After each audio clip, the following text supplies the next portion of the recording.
እሺ ሰላም እንዴት ናችሁ? እንግዲህ የተወሰነ ጊዜ ሆነኝ ቲክቶክ ቻናሌን ጀምሬ አንዳንድ ትምህርት መንጃ ፍቃድን በተመለከተ አንዳንድ የትምህርት ቪዲዮዎችን ስሰራ ፖስት ሳደርግ እርግጥ የተወሰነ ኦልሞስት ለአንድ አመት ያህል የሚሆን ፋስት ትንሽ ቆም አድርጌው ነበረ። አሁን ደግሞ እንደገና መልሼ ያው ያንን ጠቃሚ ትምህርቶቹን ለማሰራጨት ወደ እናንተ ለማቅረብ ያው ደፋ ቀና እያልኩኝ ነው ማለት ነው። ዋናው ነገር እነኛን ቪዲዮዎች በጫንኩበት ሰዓታትም ሆነ ከዛ በኋላ አሁን እንደ አዲስ ከጀመርኩት በኋላ ማንነቴን በደንብ አስተዋውቂያችሁ ከእናንተ ጋር አልተቀላቀልኩም። ዝም ብዬ ነው በቃ አለ እንደ ድንኳን ሰበራ ዘፍ ብዬ የገባሁበት።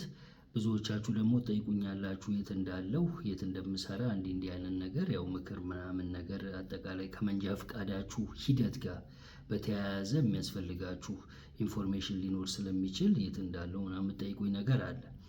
በአጭሩ ያው እኔ የምኖረው ሙኒክ አካባቢ ነው። ስሜ ዮናታን ሰለሞን ይባላል። ይኸው እንግዲህ ወደ 3 አመት በዚህ ሙያ ላይ አለው ማለት ነው። ለጊዜው መኪናና ያው ተሳቢ ምናምን እንደዚህ መኪና ከነተጎታችሁ ነው ማስተምረው እና እንዳልኳችሁ የምሰራው ሙኒክ ነው።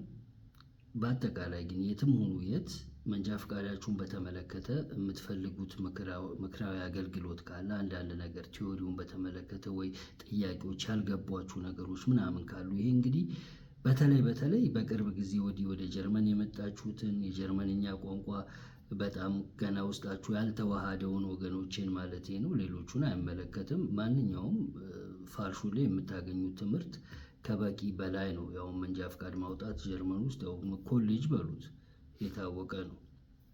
ስለዚህ በደንብ እንደሚያስተምሯችሁ እርግጠኛ ነኝ። እንደዛም ሆኖ ግን የሆነ ከቋንቋ ባሪየር ጋር በተያያዘ ወይ ደግሞ ነገሮች በደንብ ፍንትው ብለው የምትረዱት በአማርኛ ሲገለጽላችሁ ምናምን ከሆነ እንደዛ አይነት ልጆች ካላችሁ ጀስት ኮንታክት አድርጉኝ፣ ስልካችሁን ሜሴጅ አድርጉልኝ፣ እደውልላችሁና እናወራለን ማለት ነው።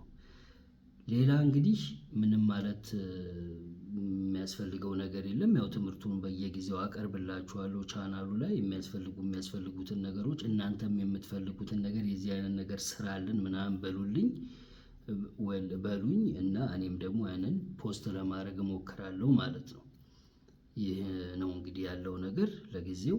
በተረፈ መልካም ጊዜ ይሁንላችሁ፣ መልካም እረፍት ይሁንላችሁ። ዛሬም ቪዲዮ ስቀርጽ ሰኞ ነው፣ ፊንግስት ሞንታግ እረፍት ቀን ነው እና እዚህ ባየር ውስጥ ምችት ድልት ይበላችሁ። አሁን ያለሁት የምሰራበት ፋርሹ ላይ ውስጥ ነው። ያው ይሄን ያለው ነገር። ስለዚህ ጀስት ጥያቄ ከመጠየቅ ወደ ኋላ አትበሉ። ይመቻችሁ።